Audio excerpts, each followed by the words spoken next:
We'll close agenda item 9C, move to agenda item 9D, tag allocation and application hunt committee. Commissioner Johnston, report will be provided on the committee's recent meeting, which was at 10 a.m. this morning. Thank you, Chairman Drew. Yes, the tag allocation and application hunt committee met this morning. This was the first meeting of that committee since April of last year. So the purpose of the meeting was really to get the committee going forward again. And thanks to Bob Hoyen and Jack Robb, they gave us an historical overview of the committee. It was active from 2006 to 2008, then dissolved and then reinstituted again in 2012. And there is what is known as the TAC topic lists, which are various items for consideration with respect to the tag allocation, the application process, and other items related to those. Those two lists that came out of the prior activity of the TAC committee have been compiled into one list. We also now have the mule deer study, the survey that was completed last year and reported to the commission. And so we went through that. We identified, we didn't really go through that as much as acknowledge that it exists and where it's at. We identified some additional topics that may be added to the topic list and really put ourselves in a point to move forward. And what we ended up, the action we took at the conclusion of the meeting is, what we're going to ask is that the CABs provide their input, that they review the topic list as it exists, to provide feedback as to any potential items of interest to them or any other items that they would like included on the list in consideration by the TAC committee going forward, so that we can move forward in this process. There's a number of items on the list that have not been fully considered. Some have been resolved, some have been deemed really not important or not a priority or not to be recommended, but now more than one CAB has raised the same issue. So we want to revisit some of those items going forward. So really the first step was to put the work of this committee back on everyone's radar screen, and we'll be sending a letter to the CABs and posting it online to seek input, so that our next TAC committee meeting we can start tackling the actual topics on this list for consideration with the benefit of public and CAB input. Okay. Questions for Commissioner Johnston or any other committee members have additions? Commissioner Moore, Valentine can add, or Mr. Krim and Flowers are here if I missed anything. Just one question for me. When do you anticipate requesting the input? Would that be going into the August meeting, or did you guys discuss timelines? We did discuss timelines. I think we would like to be able to do is get it out to the CABs so they can consider it in advance of the commission's August meeting or as part of their meeting in advance. Probably will not have enough time to get their impact back to the committee for us to meet at the in connection with the August commission meeting, but soon thereafter, which would be, I believe there's a meeting in September. So hopefully we can have another commission meeting at that point in time once we get the feedback and the public input.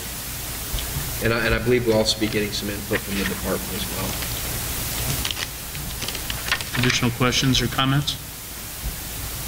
Okay. Seeing none, we'll go ahead and close item 9D. Move to 9E, sage grouse hunting status report. Wildlife Specialist Sean Espinoza. Presentation will be provided on the status of sage grouse hunting, open versus closed areas, population dynamics in open areas versus closed areas, waffle harvest guidelines, sage grouse wing data, and where hunting ranks in the list of threat factors. Mr. Espinoza.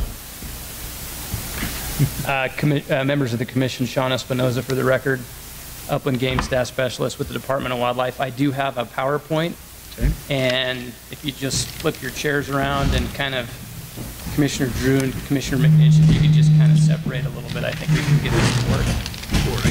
We might want to get the light where I can completely move.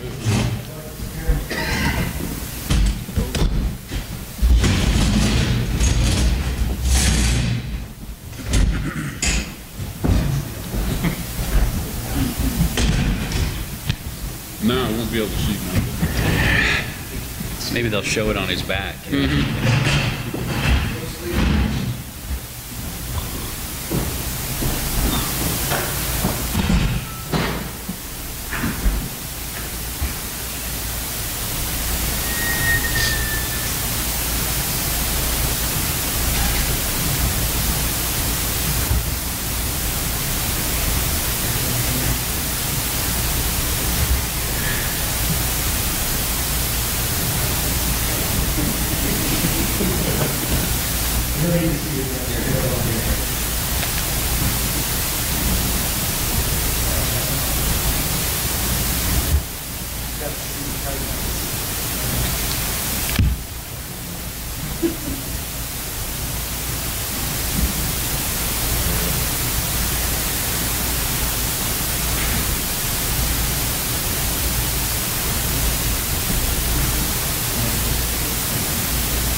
Perfect.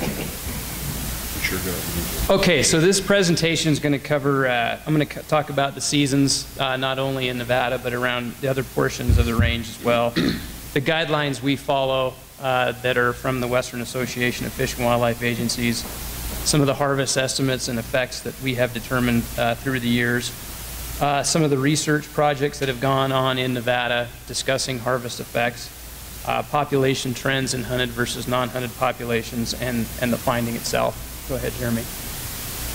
So right now, our current season structure in Nevada, we have 4 different hunt periods, basically. We have a Sheldon special sage-grouse hunt, which is just 2 days, September 19th and 20th. This is last season. We have a 10-day season in northern Washoe County.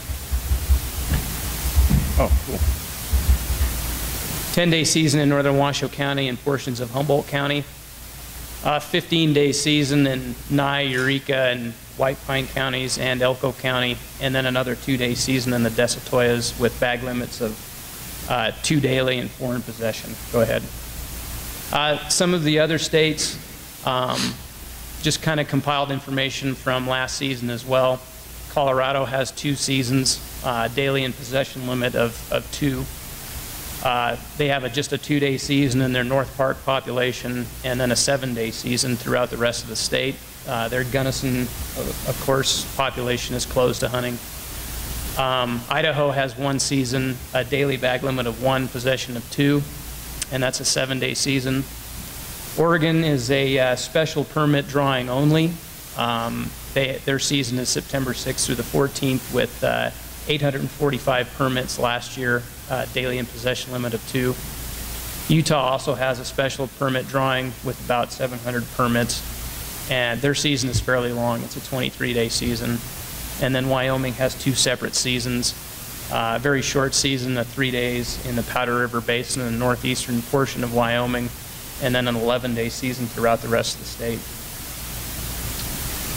The other kind of fringe populations around the range, North Dakota closed their hunting season in 2008.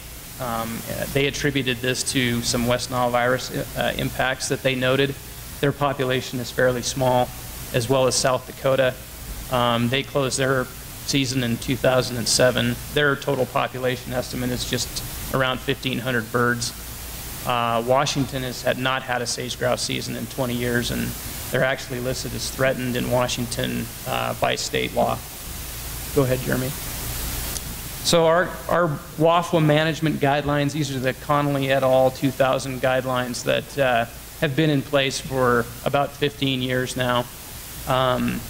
Where populations are thought to be declining, a very conservative season is recommended, just a 1 to 4 week season with a 1 to 2 bird daily bag limit, which is basically where most states are right now. Harvest rate should not exceed 10% of the estimated fall population. So I'll emphasize that right now, fall population. I'm going to show actually some spring population estimates later on. And then we should not hunt birds where we expect the population to be less than 300 birds comprising the breeding population, or where we count less than 100 males on leks during the spring breeding season. Go ahead, Jeremy. I just provide this for demonstration purposes where we've been over the years. This is a recent analysis not conducted by the department. This is our data, but it was actually conducted by some statisticians out of the Colorado Division of Parks and Wildlife who were contracted by WAFWA to basically look at population status across the range. What I'll say about this is certainly, we see a bit of a declining trend here from 1965 to 2013. it kind of all depends on where you start the graph to a degree, but I will say that, you know, in these years, we're seeing that there was some pretty wide confidence intervals. The 95% confidence interval jumps around quite a bit between that, and that was because there wasn't a whole heck of a lot of LECs being sampled at that time. Certainly now our sample size has increased, and you can see how much the confidence interval has decreased all the way till 2014. But if you look at things from about 81 to 2013, it's a pretty stable picture of the population. I will say, for whatever reason, 1979 appears to be a year that most upland game populations were faring far better than they ever had been in the past, whether you're talking about sage grouse, Gambel's quail, chuckers, whatever. 79, I'm not too sure about 69 if I'm as confident in that, but 79 certainly seems like a period where all the right things came together for upland game populations, at least in Nevada. Go ahead, Jeremy. So this is a map basically, and don't get too fixated on the numbers really right now. This is just to show you some numbers that went into a calculation that I did across the state that I'm going to show after this one. But the top number, and I know, apologize, it's kind of hard to see for those in the back. The top number is actually the number of males we counted on LECs in each one of the population management unit. The number in bold beneath that is actually the population estimate, the spring breeding population estimate for that particular PMU.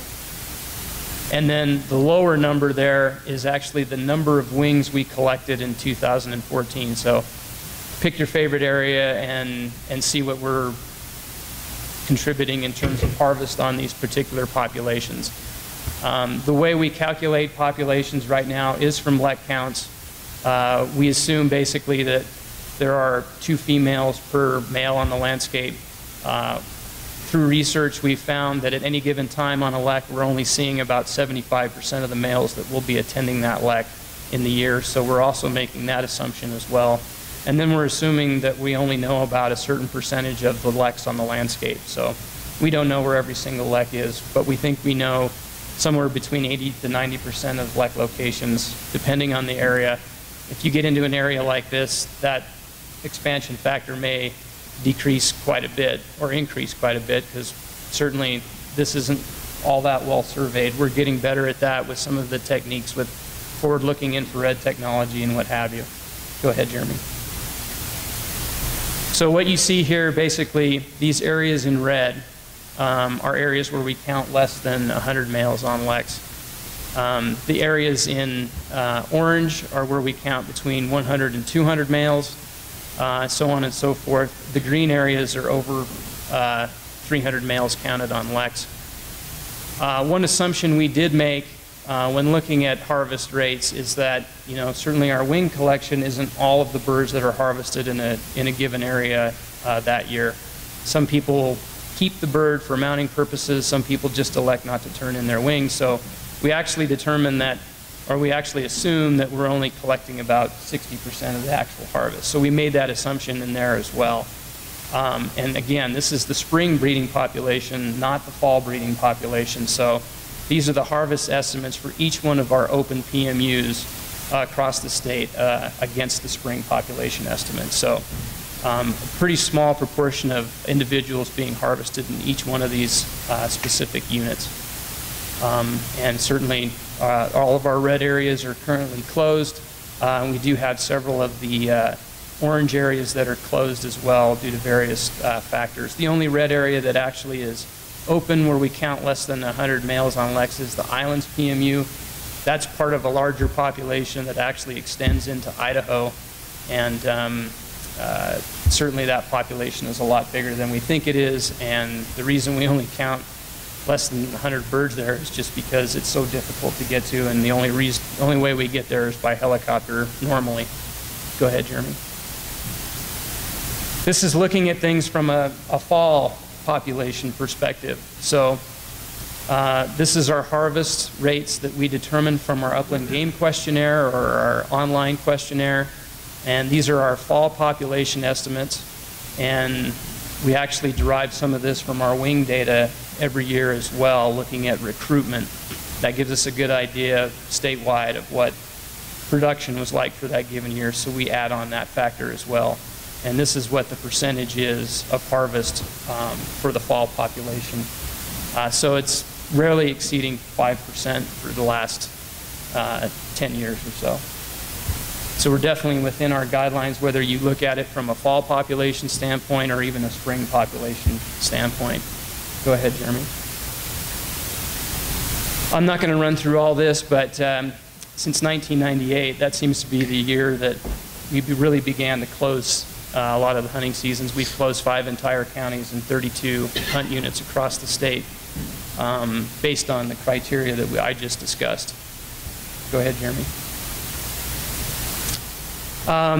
So this is an important concept, but a difficult one for many people to try and grasp.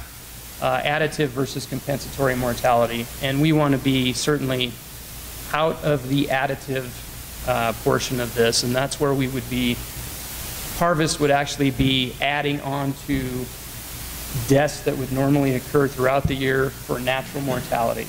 And so that would be contributing to a population decline or a population growth rate where it'd be less than 1. So we want to be above 1 and actually increasing.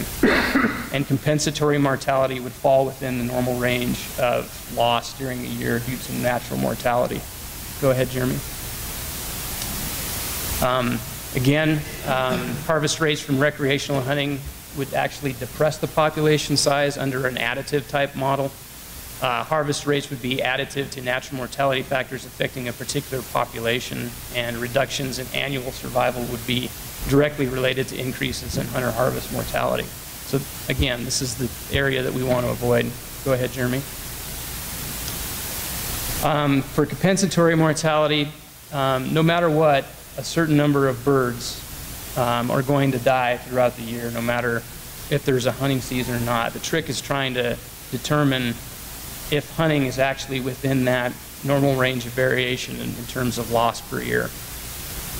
Low rates of hunter-harvest mortality should have no effect on the overall annual survival or the population growth rate. And we've got some research that actually demonstrates some of this. Go ahead, Jeremy. So the existing peer-reviewed research on harvest, Connolly et al. Found that predation was the most common cause of death for radio-marked sage grouse. Within that, a total of 504 birds were radio marked, of which 36 were shot by hunters. And I think this study area was really close to Boise, and that was about a 7% effect on the population size. In Nevada and also in North Park, Sedinger found no support for an additive effect of harvest within the Montana mountains. Which is pretty interesting given some stuff I'll show you here in a second. Go ahead, Jeremy. So I took a look at our wing collection efforts over the years, and this is basically averaging the number of wings collected from 2002 to 2011, right before we stopped hunting the lone willow population because of the fire. But on average, annually, we were collecting between 600 and 700 wings a year in the Montana mountains. And given that Sedinger found no additive effect of mortality on the population or on survival, you know, it's difficult to show that there would be additive effects on these other populations. I mean, in Elko County, we collect 500 wings annually, but in one PMU, we were collecting more than Elko County in total. Go ahead, Jeremy. Some of the other peer-reviewed research, Blomberg did his graduate and postdoc or PhD work here in Eureka County on the Falcon to Gondar transmission line. They monitored 376 individuals throughout the year. They investigated 87 deaths. Like the Connolly et al. Study, 90% of the mortality was attributed to predation. Hunter-harvested birds accounted for 5 deaths during the study out of those 87 deaths. Harvest rate for individuals available during the fall hunting season was estimated at 2%, so a very, very minor amount of mortality during that period. Contrary to that, Gibson et al., doing research in the bi-state population, found that there was some additive effects of hunter-harvested birds within the bi-state population. This was in Long Valley, South Mono PMU, which is a fairly isolated population of birds. So where there was isolated populations, there could be effects of hunter harvest on birds. California does still hold a hunt here. It is a very limited hunt. I think 1 or 2 bird total limit, and it's by permit only, and I think there's 50 permits that are giving out for Long Valley and the Bodie Hills. Go ahead, Jeremy. Some other research on grouse species. Willow ptarmigan, Sandercock found that when harvest rates were less than 15% of the estimated August population, hunter harvest was sustainable if production was greater than 2.5 young per pair. Willow ptarmigan are certainly a little bit more productive than sage grouse. And in ruffed grouse, Devers found that the effect of ruffed grouse hunting in the Appalachians was compensatory rather than additive. So quite a bit of research that has been conducted on grouse species that would suggest that hunter harvest is compensatory rather than additive. Next, Jeremy. These are just some population trends in some populations that are hunted versus non-hunted. Lincoln County, right next to White Pine County. We haven't hunted birds in Lincoln County since 1998. Population trend here is pretty strikingly downward. Meanwhile, the population in White Pine County actually is exhibiting a positive population growth rate. Next, Jeremy. This is the bi-state population. Similar habitat conditions to many of the areas in the south central population.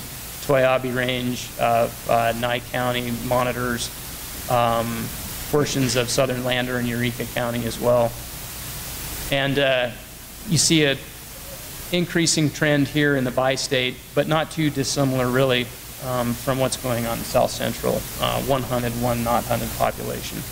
Go ahead, Jeremy. Because it is a hunted species, some of the things that allows us to do is seek Pittman-Robertson Act funding, federal aid. It allows us to conduct all the monitoring that we do, the research into these populations, the local and range-wide conservation planning, and certainly a lot of the habitat improvement projects that are ongoing around the state. And we receive about $400,000 to $6,000 a year to do that type of work. This year will be significantly more because there is a little bit of a bump in Pittman-Robertson Act funding that's available. Go ahead, Jeremy. I threw this in just to demonstrate the types of data that we collect from our wing collection efforts. Our best data is really collected from about 1996 forward. We get everything from chicks per hen, a male to female ratio, female to male ratio, and we get estimates of nest success as well. And some interesting things that come out of that. You know, recently we found that from 96 to 05, we were seeing a production rate that was about 1.73. And recently, from 06 to 14, we've seen our average production rate decline to 1.42. And this is sort of concerning, and I'll show you why. Go ahead, Jeremy. So this is basically our average males per lek right here, what's going on with our population, and then this is production. Actually, I think I got that backwards. This is our average males per lek right here, and this is production. And so things lag a little bit. So that's of interest in that it takes a little bit of time for production to actually show up on our lek counts. So we'll see recruitment, for instance, we had decent recruitment in 2013, but we didn't notice that until this year in terms of a real bump in population size because those yearling males were now showing up on leks.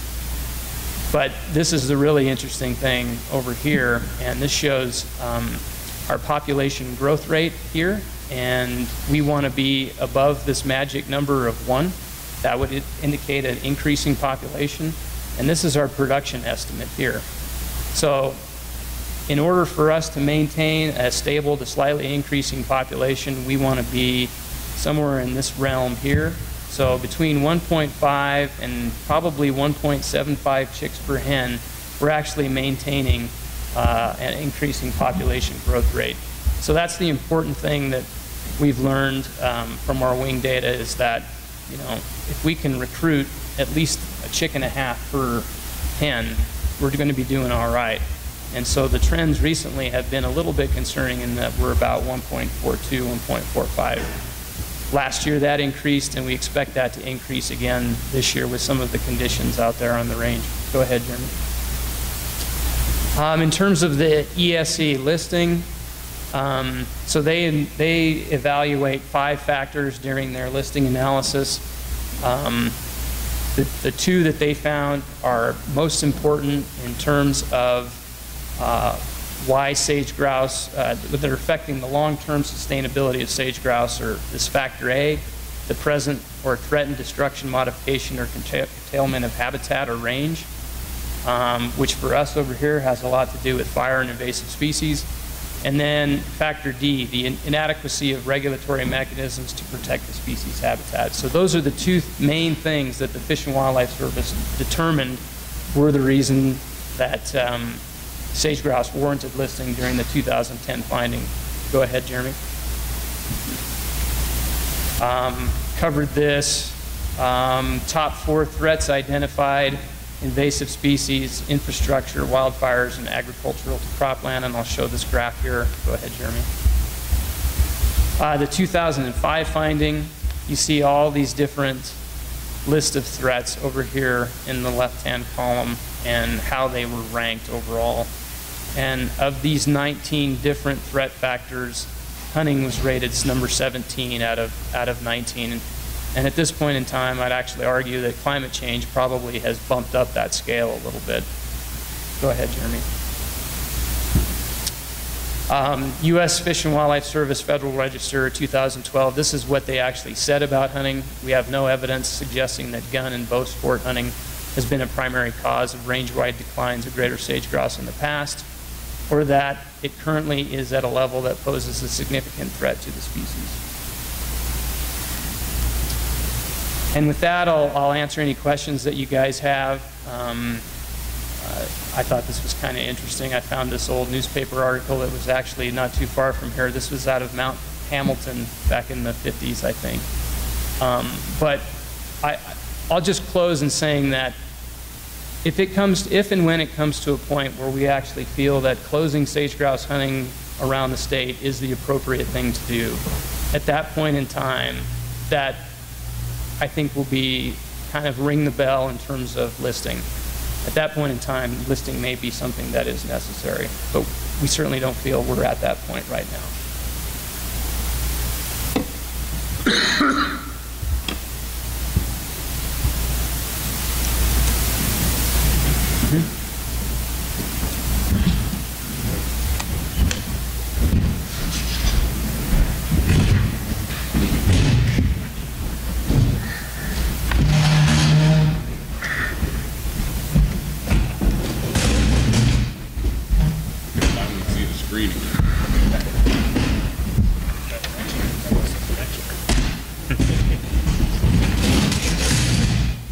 Didn't fall asleep. All right, thank you, Sean. Any questions from the commission? Or discussion? Okay. Seeing none, that was an item that I had asked to put on the agenda based on our discussions that we're going to have tomorrow, so I appreciate Sean. You did a great job and a lot of information. Chairman, I'm sorry, Commissioner Bliss. I'd like to thank Sean for all the information. It's interesting, a lot of detail and a lot of facts, and I appreciate your work on that. Thank you. Mr. Chairman. Director Wazee. One clarification and then maybe one question of Sean, but he showed a spreadsheet with all the wing data and talked about the requirement for production and recruitment to maintain those populations, and I just want to kind of make an obvious connection that might be lost, is that wing data comes from harvested birds. And recently at a Sagebrush Ecosystem Council meeting, I was presenting a lot of the values on production data, and I had a question by somebody that said, well, how are the birds doing in the areas that are closed? So we can't answer that because we don't have that data. So there's a lot of what we're talking about, a lot of the data that we only have because we have a limited harvest on those. So I did want to, I guess, make that clarification. And then I also had maybe a question for Sean on the additive versus compensatory thing. He made the statement that there are some areas that are closed, and also in talking about additive versus compensatory, if it was additive mortality, I guess what we would see is that in the areas where hunting's closed, we would see a commensurate increase in the population. And I know he showed a couple graphs, but I just really kind of want to make that point and ask that question of him directly. What do we see in those areas? We look at the bi-state population, for example, and many of the other areas that have been closed. But if sport harvest was additive mortality, we would expect to see a population respond to that closure. If it wasn't, we would expect to see, continuation. And I guess I'd just like to ask that, Sean, maybe have him build on that a little bit. Yeah, I think Sean Espinoza, Upland Game Staff Specialist, for the record. I think, one of the important things to consider here too is that every habitat is a little bit different, so there's sometimes different things going on. But if you look at bi-state that has had an absence of sage-grouse hunting for 15 to 17 years, and then you go and look at a population, say in the monitors or the toyabis, they're both experiencing kind of an uptick in trend right now. But if one assumed that harvest was affecting that population in say South Central, you might see that increase in trend, that population growth rate would decline a little bit.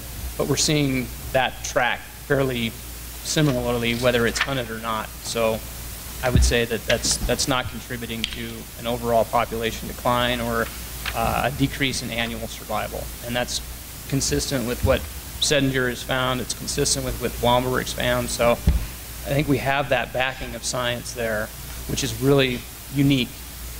Not every state has that, but certainly we place some emphasis in determining whether or not harvest is attributing to some sort of population decline, and it's not.